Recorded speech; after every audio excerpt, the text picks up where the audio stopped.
Hi, I didn't see you there. How long were you standing there? Why didn't you say anything? Never mind that. Let me get a good look at you. Ah, just as I suspected, I could smell it on you. Sweet child of light. Well, you did catch me at an awkward time. Oh, what am I reading? Like I said, you did catch me at an awkward time. But before you continue on your journey, I do want to leave you with a gift. Food for thought. Something of sustenance, of nutrition. Listen with the ears of your heart, rather than the ones of your ego, your head. Okay, it's a story. Turns out, there's a way to fall in love with the reflection and not drown. Unlike poor Narcissus, who fell into the water whilst entranced with his own reflection, curiosity didn't kill the cat. She swam just fine. Actually, the shallowness of the lake she knew her whole life was one of pain, fear, and seemingly no inspiration.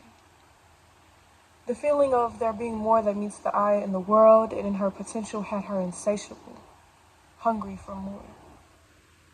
She knew she had to leave everything she knew about herself and home behind.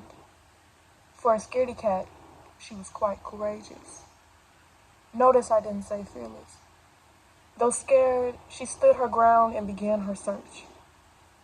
After months at sea, learning how to surrender to not having control, how to read the ocean signs of storm and high tide, and how to swim for hours without growing tired, she wanted to go back home. But she couldn't bear going back to how things were, knowing what she had seen. So, she decided to go beyond her map. It then began to rain, and rain.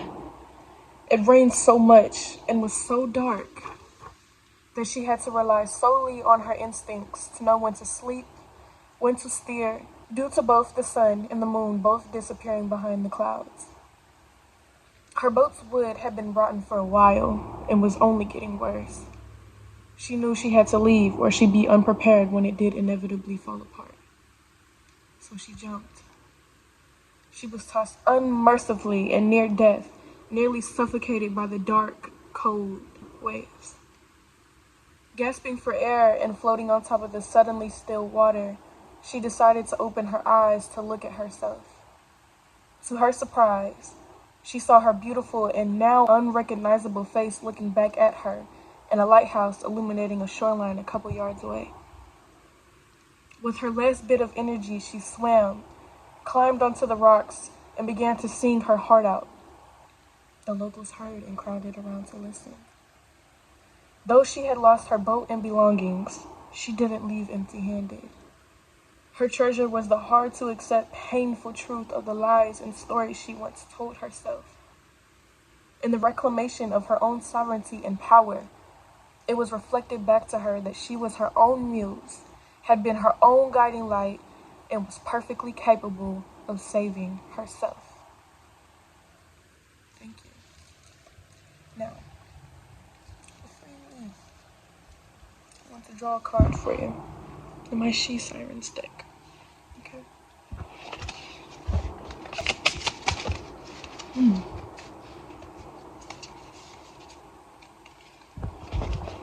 We have cosmic. Allow me to read the definition for you. I know your journey is probably a tiring one. Let me leave you with some guidance from my oracle card. This is the transmission, the meaning of the card. Be open to the possibility that there's more available to you than you even know.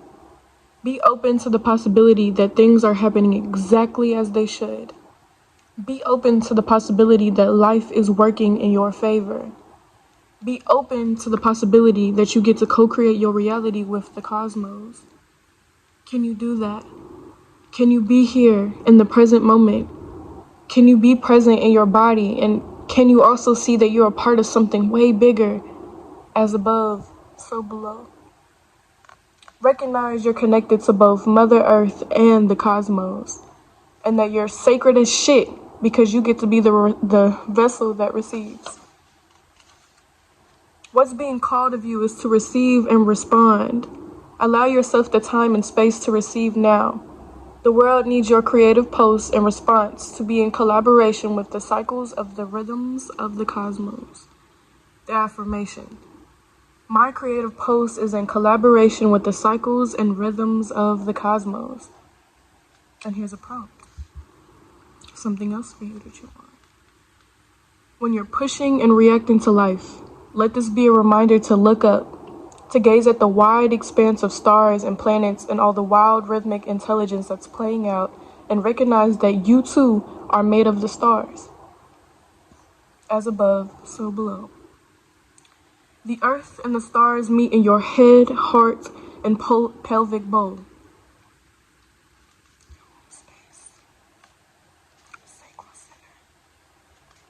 They meet in every one of your cells.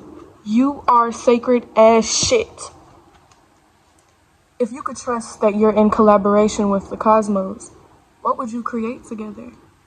Let yourself dream wildly and then turn that dream into being, because we need it. We really need it. And here's the inspiration for the card. Janelle, who like us all holds the entire cosmos in her being, at her third eye is a mystical three-dimensional cube, often associated with Archangel Metatron. It's said to represent all the geometric shapes in all creations that connects the energy of the earth with the divine. So, sweet child of light, I ask of you to ask yourself, who taught you to fear the unknown? You're quite literally built for this shit, my nigga. You're built for it. Well, I don't want to keep you too much longer. Wishing you peace as you continue on your journey of self-discovery.